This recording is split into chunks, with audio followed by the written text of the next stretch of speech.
Welcome back, everyone, to another episode of the Property Journey podcast, episode 10.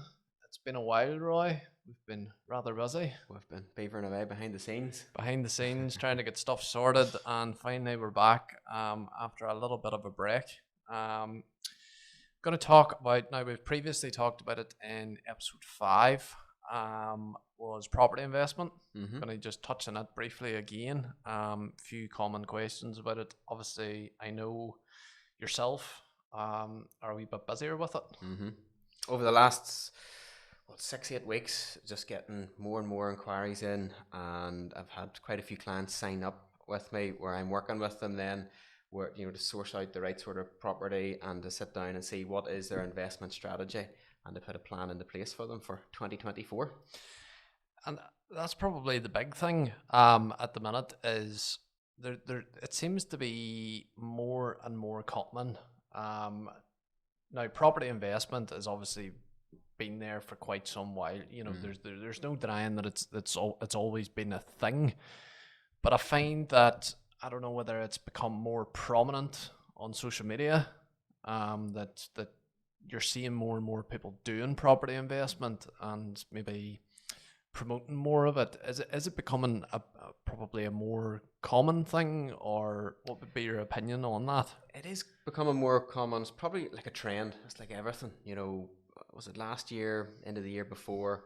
Bitcoin and things like that. Everybody was investing in what I would always say, jumping on the bandwagon.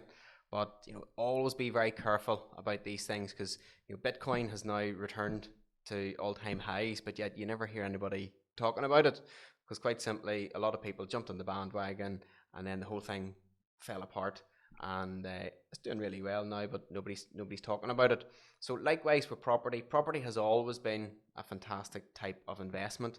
But again, you don't get into something that you don't know anything about or that you have no passion about, and basically without doing your homework about it as well. Because I think that is the big thing, that it's nearly promoted nowadays that it's something that everyone can do. Now, I'm not saying that everyone can't do it, but it seems to be that it's a case of, you could do it now with no money. I think we've touched on this before, that you see certain people would turn around and say that, you don't need a lot of money to be able to do property investment. That's maybe true if you've got a consortium of people that you can pull together money and you're maybe buying property at, ownership of 1 or 2 or 3% rather than 50, 60, 70%. So I understand that. But, is there common misconceptions? I suppose probably the big thing would be, as you say, don't jump it in and not doing your homework. The big thing I come across all the time is people think it's easy, and they're like, right, they talk about they've heard stories about their mates or their uncle or their friend who's bought houses, and they think to themselves, I'm going to buy a house, and they make the easiest or the most common mistake, and that is they go onto the internet and they look at the cheapest house, and then they start to buy it, and they just kind of learn the process as they go along. But the best way to describe that is, if you want to fly a plane, do you just hop into the plane and then learn it as you go along? And the simple answer is no, because you know exactly what's going to happen to you. Whereas if you train, you do your courses, you learn all about it, and immediately then whenever you get into that plane, you can fly it, no problems at all. It's the exact same in property.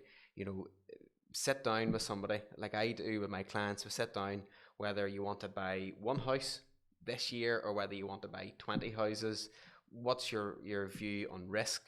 Put together a strategy. What type of houses do you want? What's the goal? Do you want the money? Do you want to get a quick return, fast return, long-term return? There's so many different variables, and we'll sit down, we'll go through it all, and we put a plan into place. That probably touches then sort of quite briefly on my next question, which is kind of, you're obviously busy with clients now that are approaching you for property investment. Mm-hmm. What kind of are you providing them with? What is it that you can do for them that could help them either kickstart maybe their property journey, or if they're seasoned investors, what can you do to help them? The first thing is I can help them take that first step.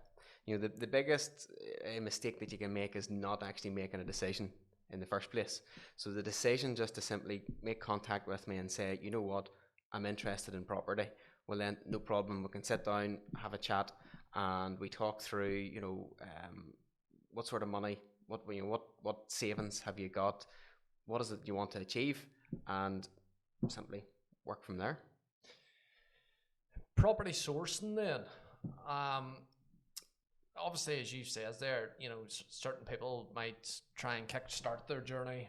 For example, go onto a website, property listings, whatever it happens to be, find the cheapest house, go out, buy it.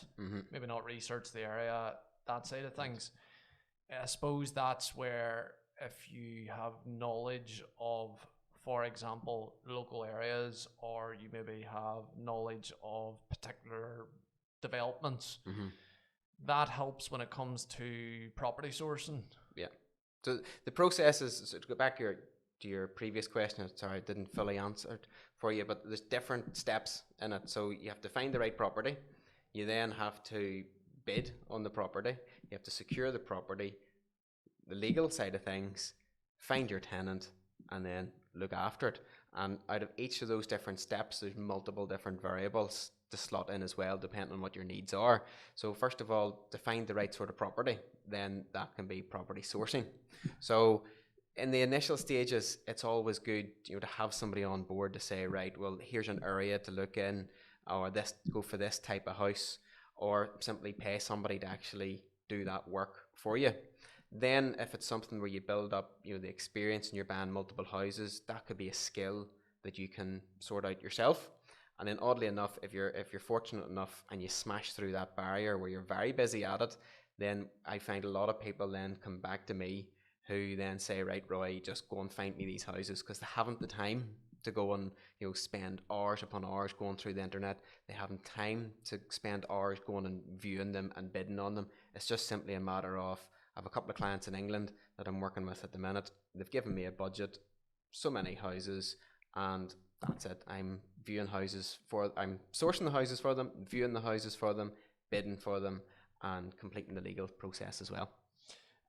And I suppose, obviously, when you begin to, as you say, grow a portfolio as big as that, that side of things is not necessarily top priority for them. There's other avenues that, as an investor or as somebody that's obviously looking to get into property investment, you've got a lot going on. You need someone to be able to take care of that, especially, as you say, if they're based in England, for example, they might not know the Northern Irish market just as well as maybe they would know the English market. Yeah. And your local knowledge then would obviously help that. Absolutely. First of all, a lot of people think, oh, I want to make money out of property. Now, by all means, yes, that is something that you can do. But if you want it to be your full-time job and you want to be successful at it, well, anybody who is successful at something has put in hours upon hours of work and hard work and dedication and sacrifice, and therefore they deserve to do well out of that. So to think that you can just come along and buy a house here and there and have a job at the same time and think you can make a bit of money, not necessarily the case. It's an investment side of things. What I find is very common, and I work with a lot of people, and that is property is treated as an investment. So they've got their main source of income, which is their main business, more than likely. They've got spare funds to use to invest, i.e. spare funds that if it's lost, it will not have an impact on their life. Yeah. Whereas some people have maybe spent years saving up 20,000, 30,000 pounds. They rely heavily on that savings to buy a house for things maybe not to go to plan, and then they lose it. So it's important that it's an investment, and investments can always go up as well as down. I think that's actually a very good point that you've made, because again, it probably I'll maybe relate it back to, as I say, the common nature that you're seeing on social media nowadays, that it's property investment is it nearly comes across as an easy way to make money, but as you say, it has to be where you've understood the risk that potentially we're currently in a property bubble, and you could go out and purchase a house, but in 2 years' time that house could have dropped 20 or 30%. Yeah. can you afford to absorb that loss? Yeah. You know, it is back down to that balancing again. With the right sort of a model in place, you know, housing markets will always, you know, go up, go down, what have you. You know, yes, overall the trend over a 20, 30-year period, it is, you know, it's an upward trend. But with the right sort of investment, any sort of a drop in a price shouldn't have an impact on your portfolio if you have invested correctly. And that brings us probably very nicely to strategies, because as you say, if you've invested right and you've understood the risk and probably put the right strategy in place, you should be able to absorb that kind of, you know, those ebbs and flows as such, for it to obviously gradually over time hopefully increase, you know, the price of your portfolio essentially. Yep. What sort of strategies are we talking about? You know, I don't want you to go into too much detail on them, but, you know, is there, you know, is it a case of you're investing in a property to fix it up and sell it on? Are you investing in a property to fix it up and then rent it? You know, is there different sort of strategies that you can implement? Is it a mixture of both maybe? Well, there's different ways of looking at that, but I suppose it comes back to personal. You know, some people maybe just want to get in, buy a property, make a bit of money with a view, and sell it on with a view to continually building up profit, if you want to call it, so that then they can actually buy a house completely outright. Yeah. Other people want to then, you know, maybe make a bit of profit on a house to then plow that back in again, compound the returns on it to grow their portfolio. So it's literally a matter of what is the view. Do you want to just, you know, do you want this thing to grow by 10% per year, 20% a year? You know, how many years? When do you want to draw the money back out of it again? So it's a wee bit like, you know, a lot of people pay into a pension fund, but the difference is you pay money in every month. You have no control over it. You don't want to have any control because you don't really care, to be honest. But the ultimate goal is that whenever you're maybe 55, 65, you want to pull the money out of it. Yeah. Whereas for property, this is why you need to educate yourself. And, you know, this is something where you're potentially borrowing hundreds of thousands of pounds, which is a massive amount of money that if it goes wrong and you don't manage your portfolio correctly, it can cost you a lot of money. So that's why you need to educate yourself, surround yourself with the right sort of people who can keep you right and guide you, and to make sure that your investment works out for you. And it's nearly scary sometimes when you hear of people that have bought property or are currently investing in property, and this is just coming from me personally, where, you know, you hear of there may be 700, 800, 900,000 pounds worth in debt over maybe 3, 4, 5 properties, based on the fact that, you know, they've mortgaged pretty much the majority of it. Yeah. You know, for me personally, that would nearly keep me up at night thinking about that. You know, but as you say, if you have the right plan in place and the right strategy in place, you know, you should be able to sleep pretty easily. But, you know, it's not for the faint-hearted. You're quite right. Again, it comes back to what I said at the start. Some people think, oh, I want to get into property, and what they'll do is then they'll go and buy a house. But to buy that house, they're borrowing tens of thousands. You know, easy talk sake, £100,000, and they're maybe only putting in £20,000. So they've borrowed the bulk of that money. That's a massive debt hanging over the back of their head, that, to be honest, by the time you pay, you know, the mortgage, the rates, insurances, maintenance, all the repairs of it, you generally, if you don't do your homework right, you're probably only making £100 per month. Whereas for the right sort of strategy with the borrowing side of things, you could make maybe £300 per month. But, you know, that's a very simple example that I'm running through. But the reason I'm going through that example is to show you that, you know, it's massive risks for shortish, you know, for smallish return. But if you do everything right and have the right projections in place, it actually can be very profitable for you. And I suppose it boils back down to the fact that, and you've already said this, it's not short-term gains here. No. You know, this is a long-term game where, you know, we're maybe chatting, say, 20, 25, possibly 30 years where you kind of let this run and let it build up over time. It's not 12 months, flip it, and you've made yourself 200 grand. Like, it's not, no, it's not. And then you have to be careful as well. There's a lot of high profile influencers out there. The vast majority of them are from the States, and what they're talking about borrowing millions and tens of millions and maybe even hundreds of millions of pounds, and they refer to getting into debt and debt's good and all the rest of it. Bear in mind, this is Northern Ireland, this is the UK. It's a completely different ball game to the way it is in the States. So on the one hand, yes, some of these influencers, yes, they do have great books and you can learn a lot from them, but just always bear in mind that we're on the other side of the world here, and just be cautious.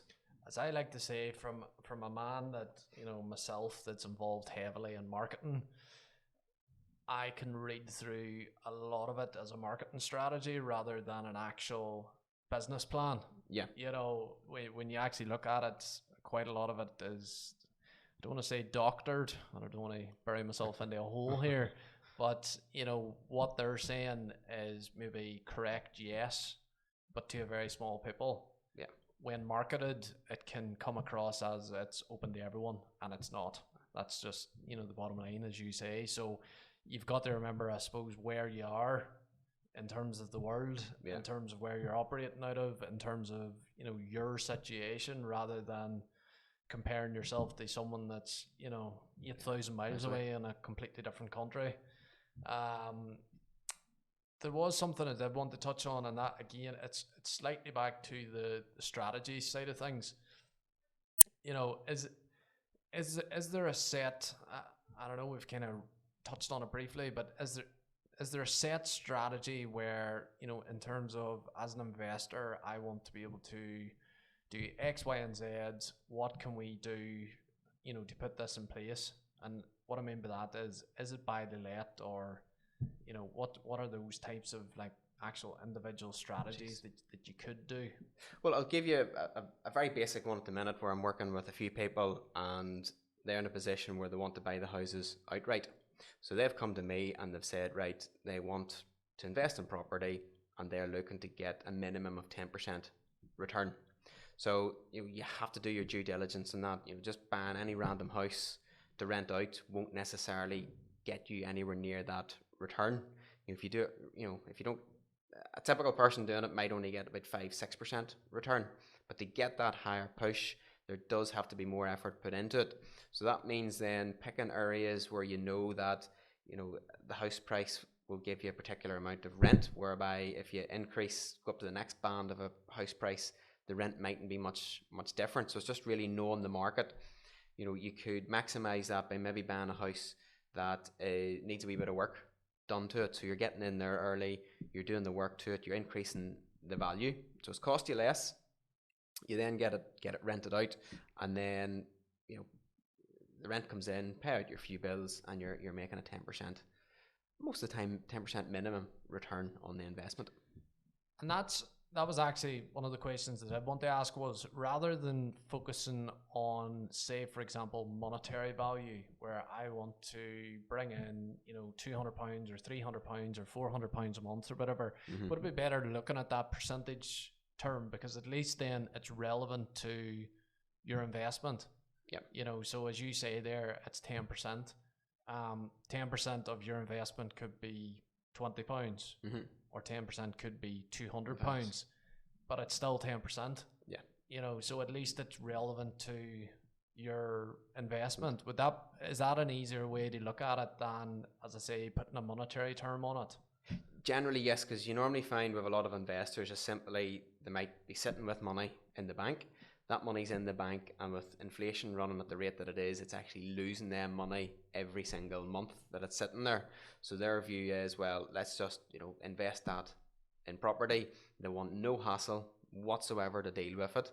They don't even want to know, is the toilet leaking, or is the shower working, or is the door closing properly. They just simply want to invest the money and then get their return, get the money coming in every month, and at least that they know that in their view, in their prediction of the market and the economy, that it's safer to put it into an investment, a cash flow business, as opposed to it sitting in the bank losing the money every single month. And there's no probably way of putting this. Obviously, at the minute, there's a wee bit of criticism around sort of landlord laws and stuff like that there, and probably just across the UK as a whole. Do you think it's something to worry about for an investment side of things, or as you say, for an investor, they're putting the money in and then they're asking someone to take over the overall running of their investment essentially? Well, just to touch on that point, it's made me real. I'll share with you from the rent point of view.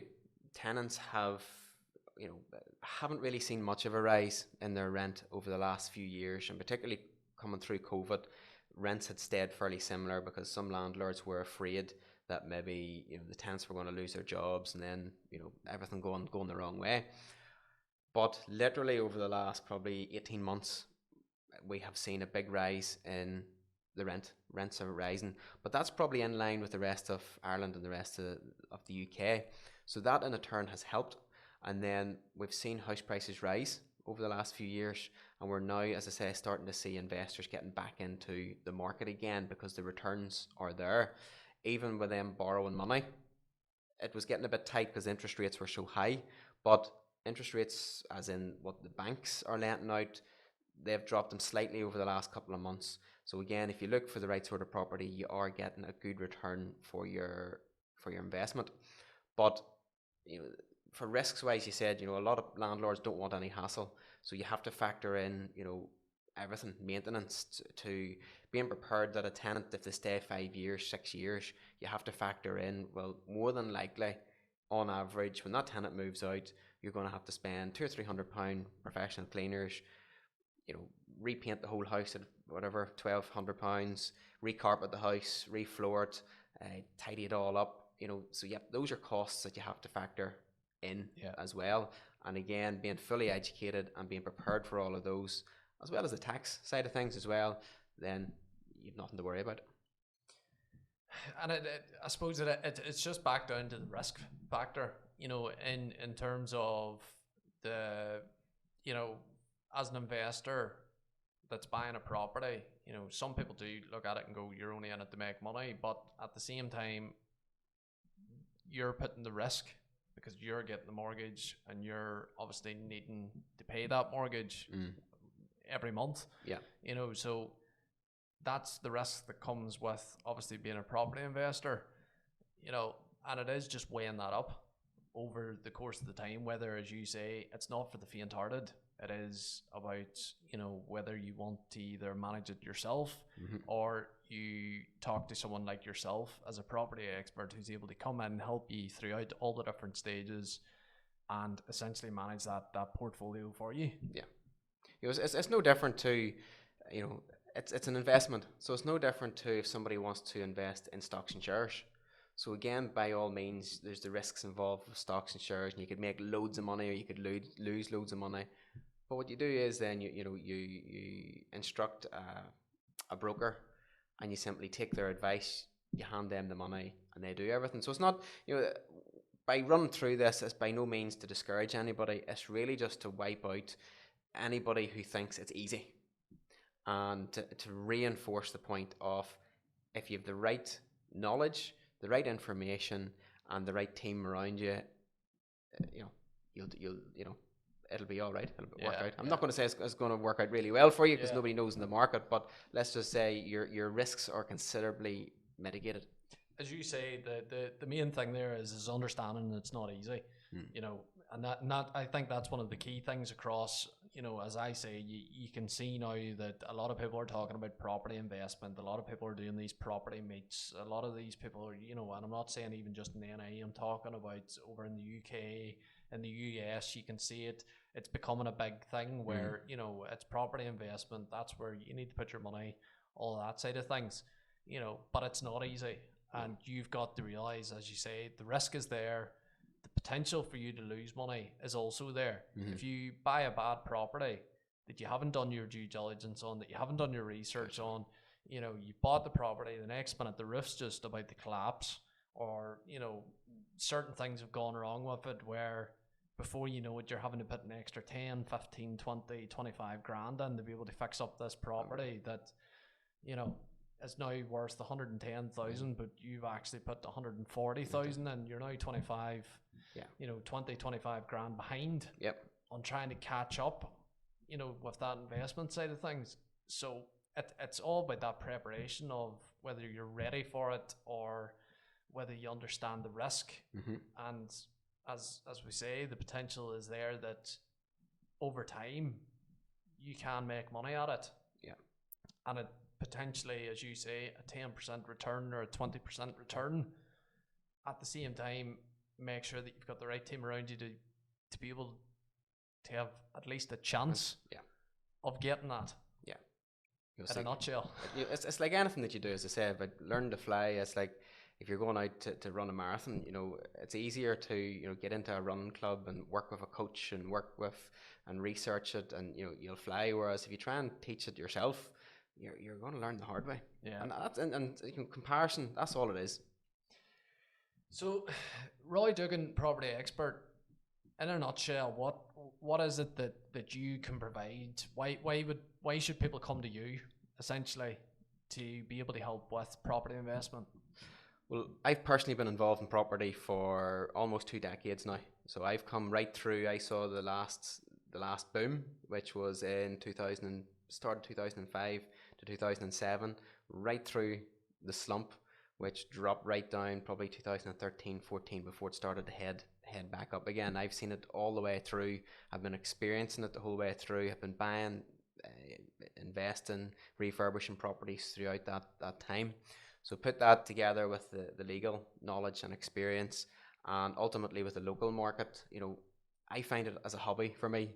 I don't follow any sports. You know, for most young lads, they go on to the phone, onto the internet, and they're looking up about football and what have you. To me, I'm looking up houses and things like that. So, you know, there's horses for courses sort of thing, you know. So it's something I'm very, very passionate about.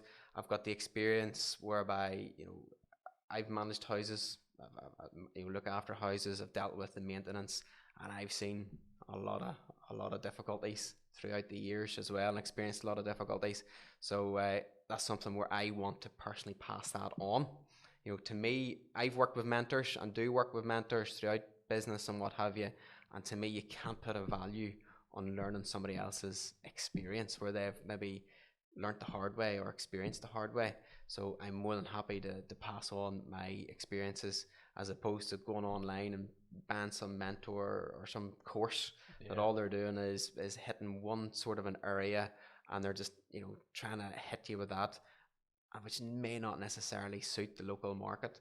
And you've spent that money, and then all you're doing is watching a few videos. You have nobody to actually turn to ask those questions in the difficult times. So really more than happy to sit down with people and guide them through the process.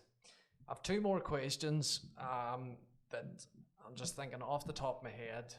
The first one is, would you be better being an individual investor, you know, that's simply putting your own money into buying property, or would you be better being a part of, say, an investment group, say 5 people or 10 people that are pulling together money that can go out then and invest money that way? Well, as all my answers today have been, there's just so many different variable options, and it's specific to the person. So to answer that, again, there's multiple answers. So that could be something whereby if maybe somebody is maybe a wee bit risk averse, or they've got a few friends where they've got a few bit of savings they want to put together. Yes, they all come together and they're dipping their toe into the market. Or an alternative is, that's more common for the big juicy stuff, you know, buying the multi-million pound deals, the tens of million pound deals. You normally find it's more common for consortiums to come together. And I was only interested because obviously, as you say, for some people, they don't want to maybe put as much money in to be able to, you know, buy their first property or whatever it happens to be. And sometimes pulling that money together as a consortium kind of sets off the amount of risk. And obviously the potential is there also to be able to buy the first house outright. when there's more people there with more money potentially involved. But I was just interested in that. The second thing is there a difference between, obviously most of our listeners here are from NI, but is there anything that would be stopping people from here, say, investing in the south of Ireland, or vice versa? Is there any southern listeners that would be able to invest in Northern Ireland? Well, if anybody outside of Northern Ireland is looking to invest here, by all means I can help them. Anybody from Northern Ireland looking to invest anywhere else in the world, by all means, yes, you can do that, but bear in mind, it comes back to what I keep saying is, every country has different rules, different regulations, and different costs. So what one strategy might work in Northern Ireland for investment may not work somewhere else. So it all keeps coming back to it. Before you do anything, get the right sort of mentor, get the right sort of people around you who's probably been there, done that, and experienced it, so it doesn't cost you a fortune. That's all my questions today, Roy. Thank you, Chris. That's your interrogation over for another episode. Thank you all for listening again. As we've already discussed there, if anyone is listening that is interested in property investing and wants to speak to Roy, just reach out to the Roy Dougan Property Expert page. Ping us a wee message there, or our email address and stuff's on that as well, Roy. And if you are interested, then just send a wee message and Roy will be sure to get back to you. Absolutely. Thank so you. We'll stay tuned for the next episode. Hopefully it won't be as long a wait as this one was, but fingers crossed we'll be back shortly. So thanks for listening. Thank you.